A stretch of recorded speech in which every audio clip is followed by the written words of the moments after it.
Joining us now is Nick Hirshon, author of We Want Fish Sticks, and Kevin Carney. Thank you both for being here today. What's going on, guys? How you doing? Thanks for having us. And I think we're going to jump right in here. Yeah, absolutely. So the theme of the day, or the week rather, is the jerseys, and there was a big debate on the fishermen and different things. And Kevin, I believe you're outnumbered here. And I want to start with you. I think the rest of us really enjoy the fishermen to varying degrees, and we'll get to that later. But I wanted to ask you: is your true disdain for the fishermen, does it come from your time as Niles, the team's mascot at the time? Is that where you got frustrated? You didn't enjoy your time doing that? I'm just joking. we had to figure out a way. Like we couldn't think. James and I were like, how can this guy hate the fisherman? But for real, what's your stance on the fisherman, and where does this hate come from? Well, it's funny. I've seen a few posts on Twitter and Facebook and what have you, and some of the folks are. You've heard some opinions already that I'm probably just going to mirror.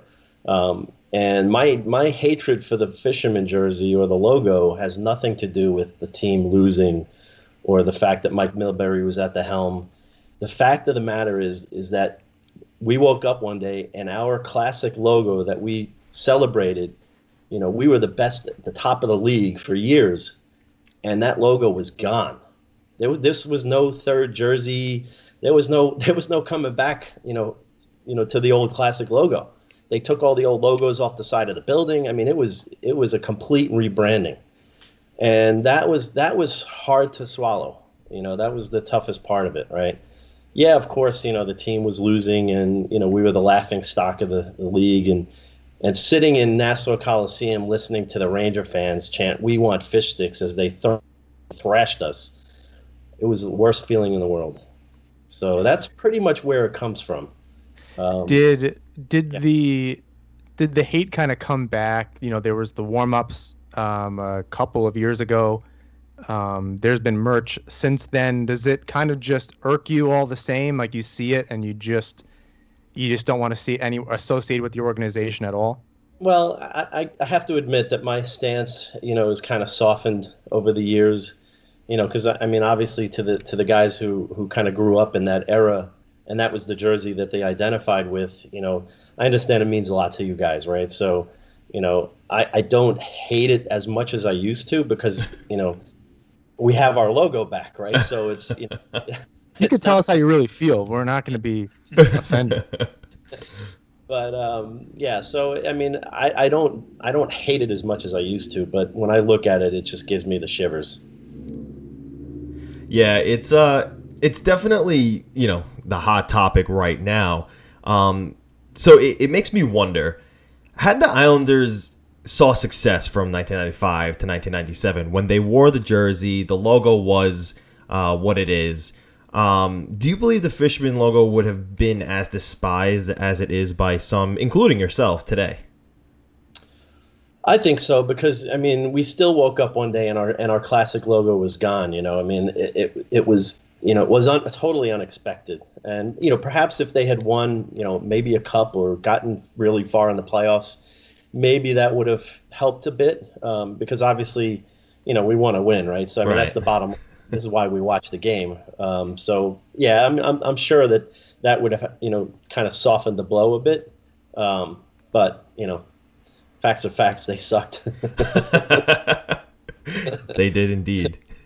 It's interesting though because a lot of teams have gone through major rebranding and won cups before and after, and in all sports logos change, and I think this is representative, and Nick, you could probably get into this a little bit more.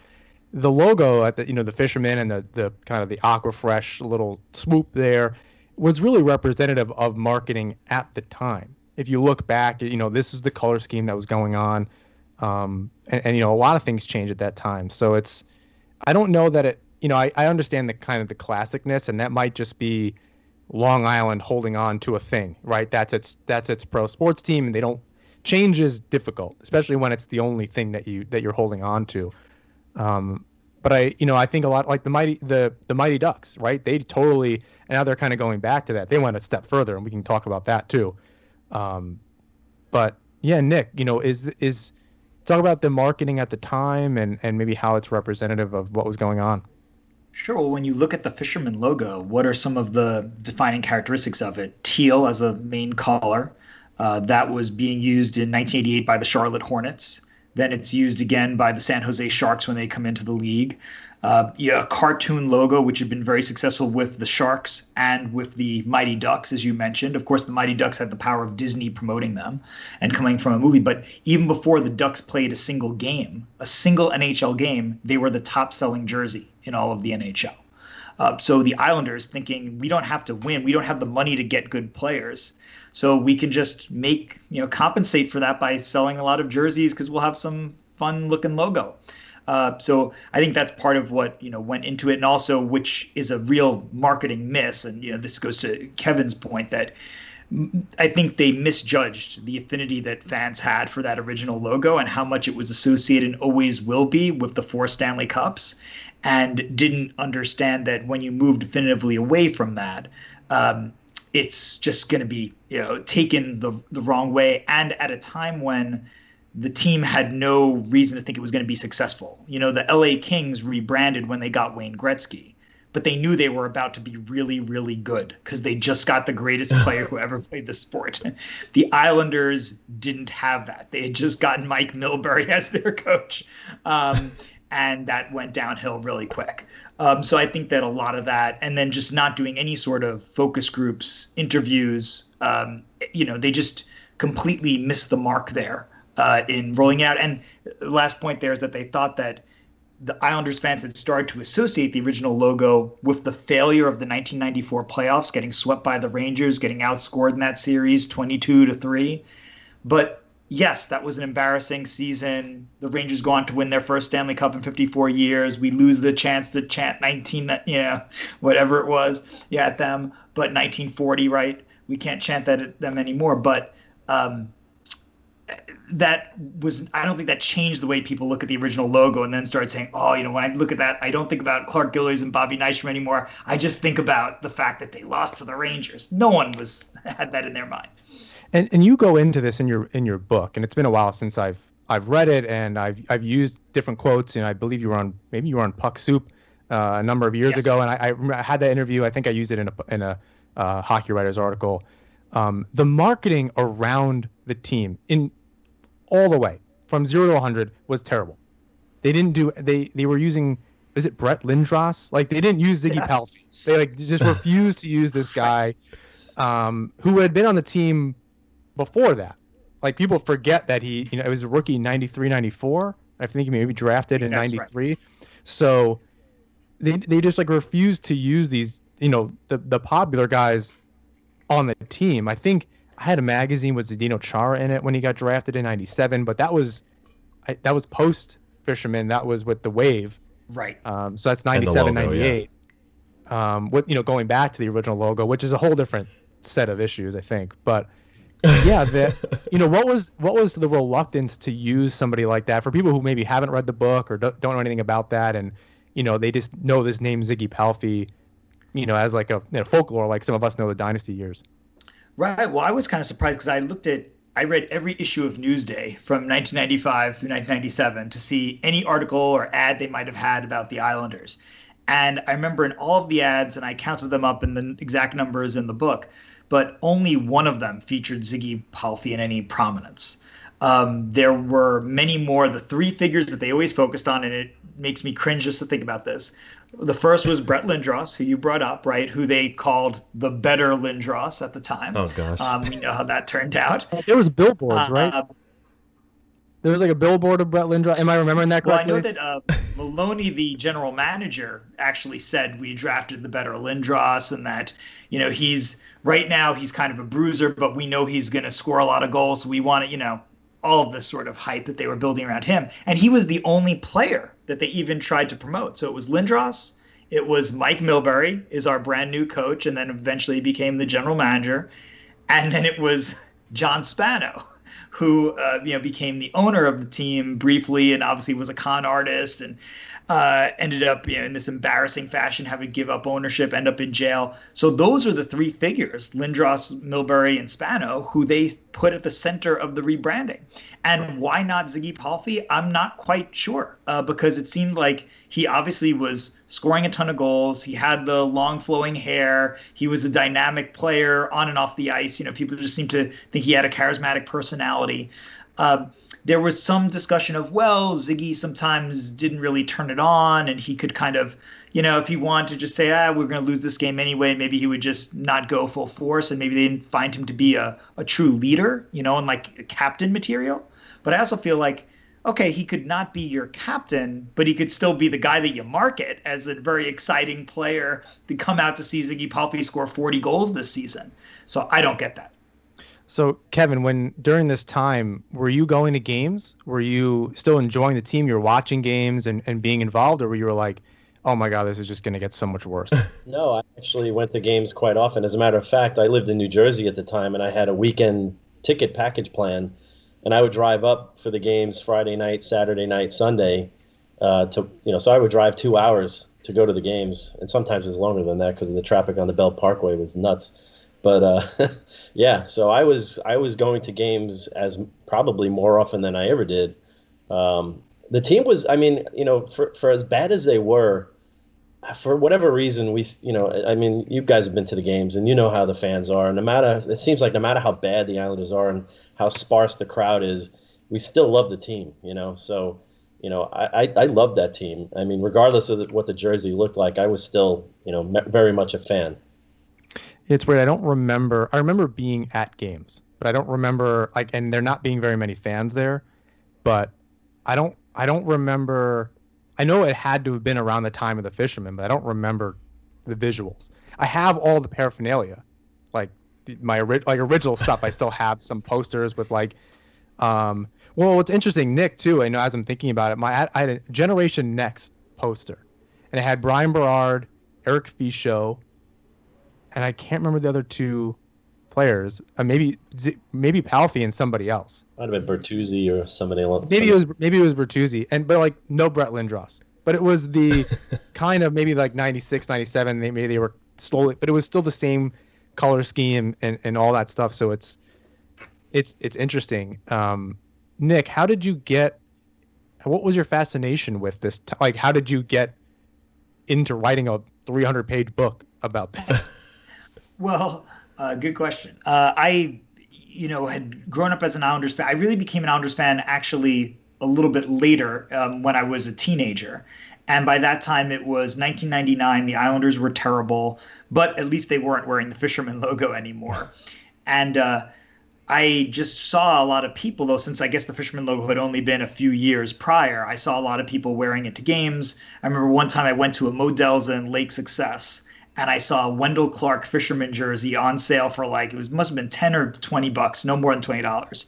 And I thought, wow, I can get an authentic Islanders jersey for only when I go to the Coliseum, they're like $200, or I can get this one. And of course, I'm innocent, naive here. I don't know what the whole, feeling about the Fisherman is. So I remember I bought that jersey and thought it was cool. And then when I was, fast forward to 2015, I'm in a PhD program in mass communication at Ohio University, and we have to pick topics for our dissertations. And I'm thinking, I really want to do something about either the Mets or the Islanders. Those are my two teams that I really, been big fans of. I'm like, the Islanders, there's not been really many books written about them. And I want to know what the real story is behind this logo. And, people kind of just mock it and make it sound like some kid picked this out, or as one of the Islanders executives said, we just pulled out a box of crayons one day and decided we're going to make a new logo. There's obviously some context here that I wanted to add. And I also realized that, as a former journalist, I used to be a reporter for the New York Daily News. I have some skills in interviewing and tracking down people. And a lot of these people who were involved in the rebrand, all of the players, all the executives, they're almost all still alive. So I could get to them, look at old newspaper articles, TV, coverage of the team and all of that. And it was just also a project that I knew was going to be really fun, because ultimately, even though it was not the best time in Islanders history, when I was researching it, the Islanders, remember 2015, 2016, this is when they're now in a much better place and they're headed to the playoffs, and everyone's thinking very nostalgically because it's the last year they thought at the Coliseum at the time and all of this. So that was just a very obvious topic for me to choose, and it was so much fun. A lot of people say they end up hating their dissertation topics, but I still love to talk about it because it was so zany and quirky. Yeah. Do you still have the Wendell Clark jersey?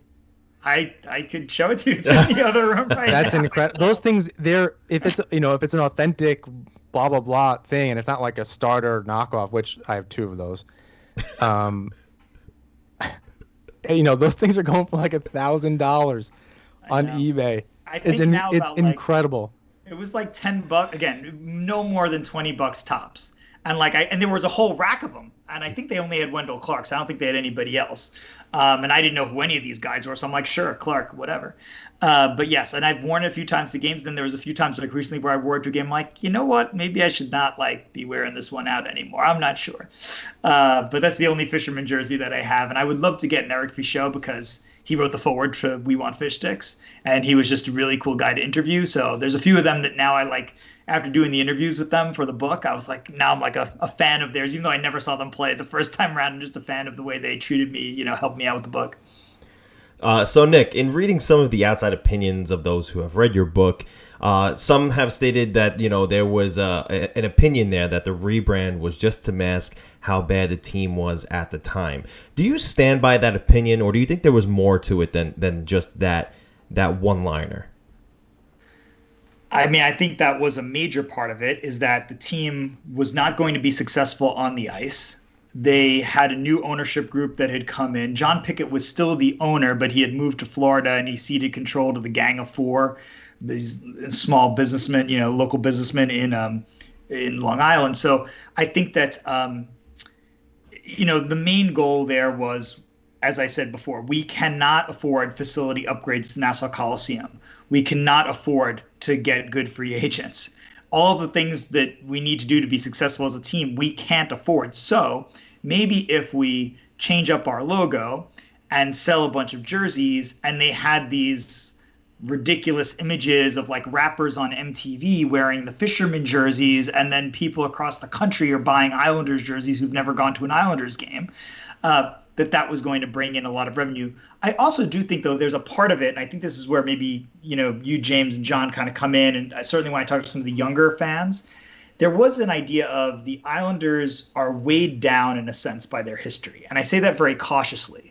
Obviously, they have a wonderful history. No one wants to ignore that. But even for me, growing up, going to these games late 90s and since, how many times can you go back every season and every year there's like 5 events to pay tribute to the Dynasty guys?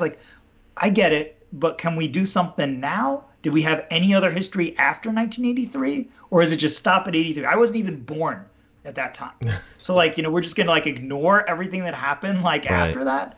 And so I think there was some advantage to saying, and some of the guys spoke to this, some of the players who I spoke to for the book, this idea of it gave us a chance for our own identity. Whether we like that particular logo or not, you can have some issues with that. But the idea of we're burdened by it. And looking at that old coverage, every time the Islanders had a new player, Todd Bertuzzi was going to be the next Clark Gillies. Eric Fichaud was going to be the next Billy Smith. Anybody, Brett Lindros is going to be the next Mike Bossy. It was almost this curse that they couldn't escape. And it's well, how about just let them be the first Todd Bertuzzi? Is that all right? Yeah, but they were only 2 years removed. A lot of those players were on the team. That lockout shortened year, I don't really know that you count. So they have a bad year, streaky, blah, blah, blah. You can make up a million excuses.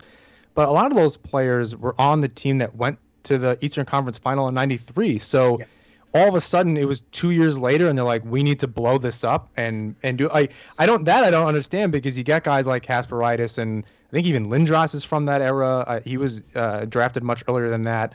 The goalie, Soderstrom, is probably from, he was a mess. He's all over the place. And around, he's in Philadelphia, Long Island, whatever. There's a lot of players though that kind of crossed over. So they had how long was the 94-95 season? It wasn't very long to begin with, and then they just blew it up. I think it was 48 games or something like that. Right. So so they were, let's call it like 18 months or 24 months worth of hockey between, and they just decided that we need to rebrand and move past this. That's crazy to me. Right. And I think that, again, is driven more by the change in ownership, and the fact that, again, not ownership change, but who was running the team on a day-to-day basis changed. And I think that idea of, the Sharks, the Ducks are doing really well with these new logos. Why don't we try something?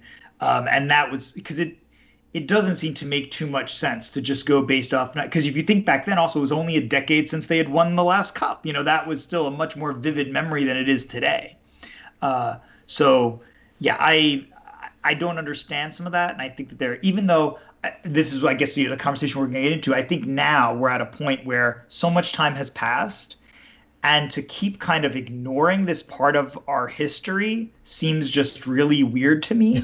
And to even say, like, okay, we're not going to completely get rid of the original logo, but we're going to wear the fisherman for like 10 games one season. Like, just, we're going to sell it. We're going to have a few. Like, what's the harm in that? We're going to invite some, have a Ziggy Palfy bobblehead night. We're going to get him into the Islanders Hall of Fame or something like that. What's the big deal? We're not, definitively moving away from the original logo anymore. So it's funny because you bring up a really good point in the fact that some of the fans did want some sort of identity to identify with other than the dynasty years, and I totally get that. And then you bring up the point that the Sharks came in and the Ducks came in and they had their own really cool logo, and it was all great. But the thing is, with the Sharks and the Ducks, when they came in, that was their logo, right? There was nothing before that, so there was nothing for any fan to be attached to prior. So that's why it really resonated well with Anaheim and with San Jose. It's making sense. I hadn't thought of it prior to that. But considering now, since, when you became a fan of the Islanders and everything, this question might get you banished to the nether realm of Islanders land. I'm going to ask you still, so answer Kevin, wisely. Depending on how you answer, Kevin's going to hate you. Oh, it's going to be a good one.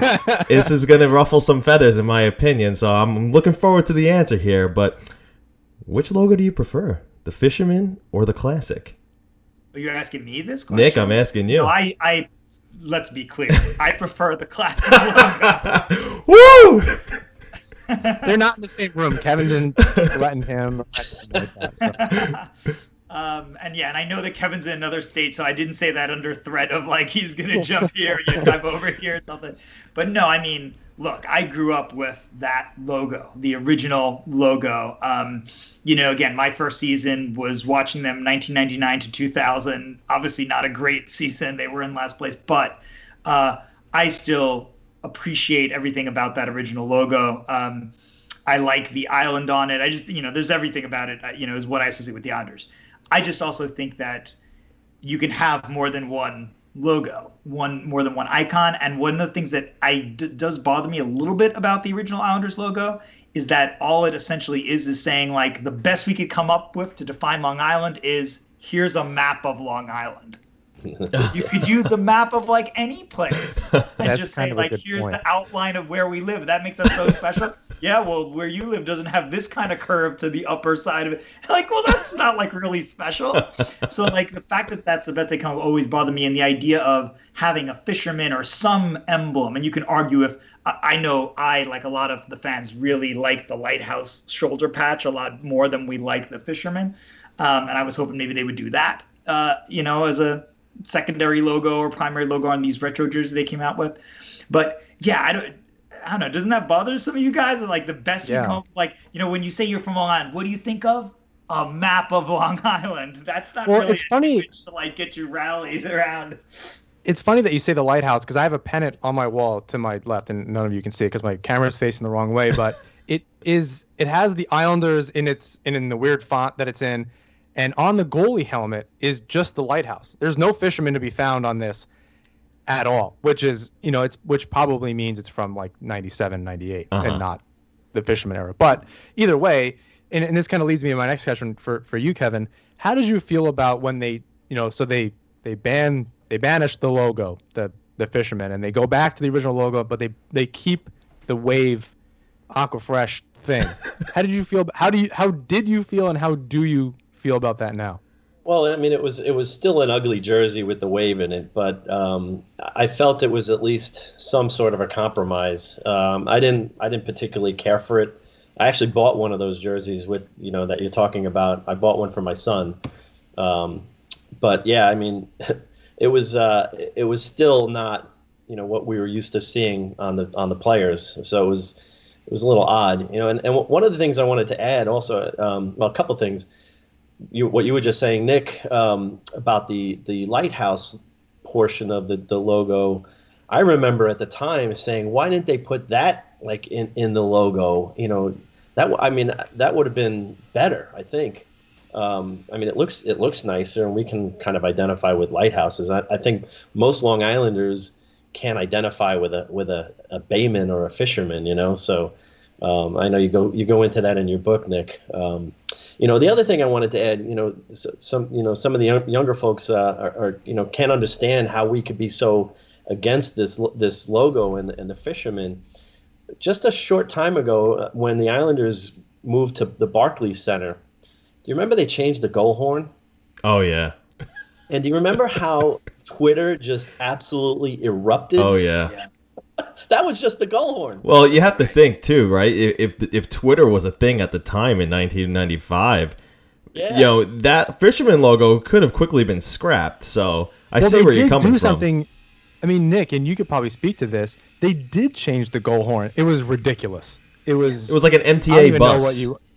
Well, they changed it to be like a foghorn of what they thought and they even had like mist coming out of the scoreboard. I think so, like the fog of Long Island and that sort of a thing. And this is in the mid. This is with the fishermen. The whole Yeah, like part this of, is and part- that didn't last very long though, because I think the fans didn't like it then either. So Yeah, there's a history of them trying to change it. Sure. Well, and there's also a history of Long Islanders being very resistant to change. Beyond just the fisherman logo and I mean, we saw this with the Lighthouse Project, right? And what happened with that. So there's a lot of, issues when you're trying to change. And I get, again, the affinity for the original logo, all of that makes sense. But I do caution, like, do we just only look at that logo and we just keep going back to, like, we're not really looking at it from a design standpoint? Do we just think only it's great because of the Stanley Cups? I still like it, it's because it's the only logo I've really ever seen associated with the Islanders when I've gone to games. But like, if you give a hard look at it compared to some other logos, like a lot of designers will tell you, like, what's the big deal? The best you can do is a map. Okay. And the word of what your team is. Great. What's a Long Islander? And that's kind of what they were grappling with at this time when they came up with the fisherman. And like Kevin mentions, not that the fisherman was a great, resolution, because it's not, all my time on Long Island, it's not like, oh yeah, Long Island, that's where I go to see fishermen. Or, it's not like I have all these friends on Long Island who are fishermen, or, it's not like it's a kind of an antiquated idea, but at least it gives some sort of a nod to that part of Long Island's, seafaring heritage. And but I just wish there were other ways that they could sort of symbolize what Long Island stands for in more than a map. To be fair, a lot of people don't know history and those types of things. So as somebody that, like, I'm not even from Syracuse, and I probably know more Syracuse history than a lot of people, just by the nature of probably my job and my interest and things like that. But you couldn't, like, if someone was explaining the Blue Jackets, to someone that lived in Columbus, like, why are they like, they can't answer that. Mm-hmm. So it probably speaks to that. Kevin, you had something to say. Yeah. So I kind of lost my thought process there for a moment. So I forgot what I was going to say. Well, we'll try to bring it back here. So the hot topic on earlier this week, on Monday, it was released, the reverse retro jerseys. Kevin, what are your thoughts on that? I keep seeing people say it's pretty boring, and I would have to agree with them, right? I do think it was probably a missed opportunity to do something cool. I mean, I wouldn't have liked to see the fisherman, but if there was something, maybe the lighthouse or something that they incorporated to kind of, appeal to some of the fan base, I think that it was definitely a missed opportunity there, because we've seen the same jersey for years and years and years. So I mean, not that I'm bored with it, but I think from a marketing standpoint, they probably could have done something maybe that would have been a bit of a compromise.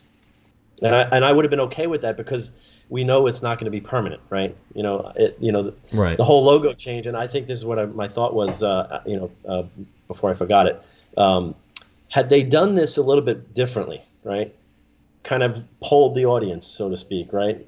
Put out some questionnaires or what have you to the fan base, and perhaps even approach the league with incorporating a third jersey concept, because a lot of the younger fans don't realize the third jersey didn't exist back in those days. I think it only came about because of this issue, because of the fishermen. I think. Well, around this time was when a lot of jerseys. That's where St. Louis, the Kings.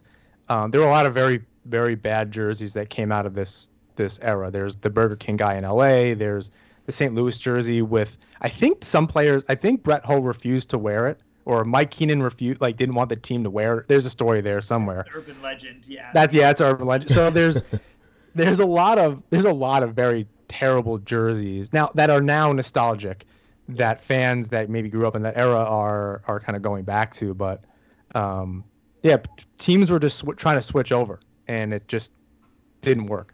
Yeah, I mean, there was very much an outrage right away, and they were able to incorporate the old logo into the Wave jersey, and then went back to the original logo finally, and that's right around the time that the third jersey started, kind of becoming a thing. So I think they could have done a better job. I think everybody associated with it, realizes that. So. I think had they done that, I think we might have been a little bit more receptive to a new logo, whether it's a fisherman or not. Nick, what do you think about the retros? Well, it's the same sort of thing that you're saying. I think that Kevin was saying we miss an opportunity here. There's clearly an interest among younger fans. There's some excitement about doing this, and again, like to Kevin's point. If the Islanders had instituted the fisherman logo as part of the third jersey program back in 1995, where they said, we're keeping the original logo, guys. We're just going to have 15 games a year. We're going to try out this fisherman. I think that people would have grumbled about it, but it wouldn't have felt like the departure from tradition that it really ended up being. And not only were they changing to a fisherman logo, by the way, but Mike Milbury was doing some things at the time that kind of made it seem like he was making public comments that seemed to be disparaging the Dynasty era guys. And remember, he was playing for the Bruins against a lot of the Dynasty era players. Right. So there was a little bit of that, we don't really care. Those guys are old. Let's get past them. And I think if they had embraced it a little bit more, and maybe again had it in a smaller portion of games. So I think that that's what the Islanders could have done then and should have done now. If you want to have fun with the lighthouse as the main crest and put the fisherman on the side or something a little bit different. But I just think, again, give it a shot. When you look at all the other teams, I was looking at, the NHL tweeting out all the others, and it's like Arizona brought back the coyote, that cool looking, I think, I know some people don't like it, but I like that kind of robot coyote look they have. Obviously, the Ducks brought back Wild Wing breaking out of the sheet of ice. So many of these other teams, they brought back the Nordiques logo and the Whalers logo. I mean, some of these other teams did something pretty creative. And to just have ours where it's like, you see the meme on Twitter where it's like, it's the same picture. And just you look at our current jersey and you look at the one they're going back to, and it's like, oh, what did they change? Oh, you see how that one stripe is like a little bit bigger and the white is now different where the blue is? Right. That's not what this is supposed to be, guys. This is supposed to be like, whoa, they brought back the one from the 90s that we remember. And, I just feel it's a big missed opportunity there. It's like that question that students ask each other, hey, can I copy your homework? It's like, yeah, just make it look a little different, Exactly. They could have used the color scheme. It could have just been an orange jersey.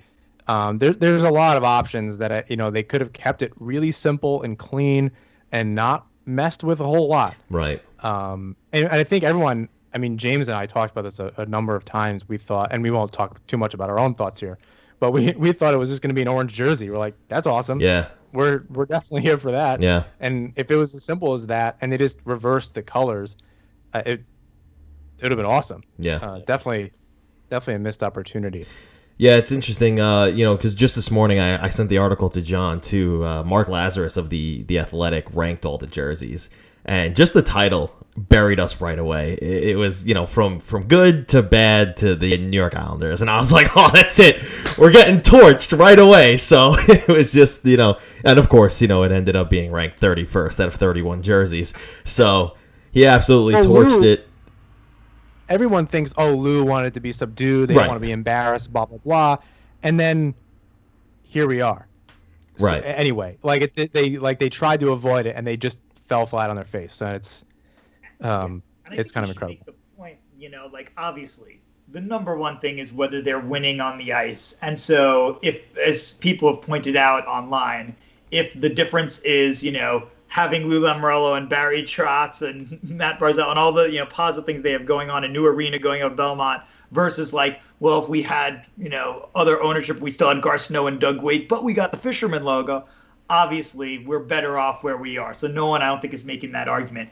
It's just one of those stodgy sorts of decisions. No, we're going to stick to what we've always done. And I think it kind of cements that if they're not going to go to it now, when all these other teams are bringing back logos, some of which were controversial over the years. I know that the Coyotes logo, Jeremy Roenick used to make fun of it, and obviously the Wild Wing thing was mercilessly mocked by a lot of the fans. So it's just you're having a little bit of fun here. It's going to sell some jerseys. It gets the fans into it. We're in an off season that's a really weird off season, right? Normally right now, November, we'd be talking about hockey. We wouldn't be in an off season. So this gives something to fans to kind of look forward to or talk about, and that's where it kind of ends up. Was the Wild Wing logo from the TV show? Am I remembering that correctly? I feel like there's a connection. I think it was. Well, yeah, Wild Wing was one of the characters on the animated series of the Mighty Ducks. And so it was. I remember when I was doing the research for We Want Fish Sticks, and I was trying to figure out what are the most mock jerseys of all time, and that was on the list, along with the one that you mentioned, John, before with the St. Louis Blues, a jersey that I don't think they ever ended up wearing in a game, but the one with all the trumpets all over that supposedly Mike Keenan said, no, we're not going to do this. And the Wild Wing jersey is the same idea. And you look at it from if you're thinking about does it look hyper masculine? I'm going to beat you up. I have a cartoon duck on my jersey. Yeah. No, it doesn't have that kind of imagery. But again, to people of a certain age, I grew up in an era where I was watching the animated Mighty Ducks on TV. It's a fun thing that, and even though I've never been to Anaheim or I've only seen the Ducks play a few times at the Coliseum or whatever, it would be a fun thing that people might buy just to say remember this kind of. So yeah. How seriously? And a lot of that in Anaheim too had to do with Disney being a part of the marketing team, right? They were marketing, not just the team, but the Disney brand, and that was the TV show and everything. But now, in thinking about the Islanders in 1995, you also have to remember who the GM is currently. Lou Lamoriello was the GM of the New Jersey Devils in 95, 96, and the CEO and the president too. So, he has a firsthand idea of what everyone really thought of the New York Islanders in 1995, 1996. So when this reverse retro idea... Exactly, right. The Devils are just crushing it and exactly. The Devils are prime time and the Islanders are not, right? And so he has a firsthand idea of what the idea was about the Islanders from everyone, and this definitely came across the table, and they're like, "Hey Lou, what do you think about this?" And I just imagine him going, "No." And leaving it at that. I think the memo got to Lou's desk, and he told them, "Don't even think about it." Nope. Right. I'm not even going to say it out loud. This is he who should not be named. Nope. Just going to... And it don't went even no think further. about it. Not even the color scheme. Nope. See you later. Yep. Exactly. But listen, we're gonna move on from here. Before we let you go, we wanted to give you both 1 minute to state your final case for or against the Fisherman.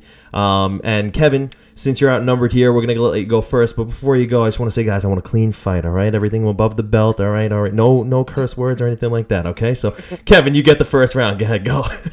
All right. So even though I said that I have softened over the years, let me unequivocally state that I still hate the jersey.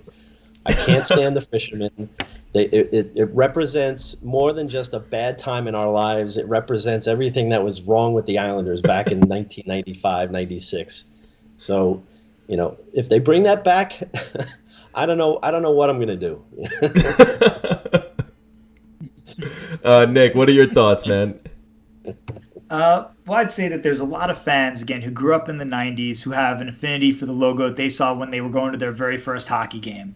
And for a lot of the players from that era, too, remember, that was maybe their first ever hockey jersey. For some of them, the only NHL jersey they ever wore. They played a game or two for the Islanders in that season, and then they were never heard from again. They went to the minors. They never got back to the NHL. So I think a lot of them hold that dear still. I think there's a lot of positive memories that we still have from Ziggy Palffy scoring all the goals, or a lot of other games you went to maybe where something positive happened. It wasn't all negative. And I also think we have an opportunity to maybe shift that narrative and that association. So if they were to wear it now in an era when the team has solid footing, has a new arena, a good GM, all things they didn't have in the original Fisherman era in the 90s, then maybe we can kind of move past this and we won't have this like division within our ranks of like, there's so few Islanders fans to begin with that it seems like rough when it's like, we're at odds over something, like, mom and dad are fighting. We kind of, I think, should embrace it. But obviously this is not the time. It's not going to happen right now. But I feel like as the years pass, we're still not too far away from it. I would, even with, I don't know, Lamoriello in charge, I feel at some point we're going to get, like, you just have to bring back the fisherman. Oh, so it's almost inevitable. It's not just going to be a warm-up jersey. It's going to be some sort of integration at some point. I mean, I just think they have to bring, again, you don't have to do it like as your full-time jersey, right. But to wear it for a few games here and there, I just don't see the harm to bring it back, and the merchandising dollars, the appealing to the young fans. But I know Kevin's going to have something to say about this. Half of the fans won't show up. Well, the same amount of fans that showed up in 1995. So, Nick, Kevin, this was great. Thank you so much for both of you to joining us. Hopefully, we can have you on again in the future. And if there's some sort of immense jersey that they decide to abruptly spring on us, we'll be doing this again sometime. Anytime. Yeah, thanks for having us.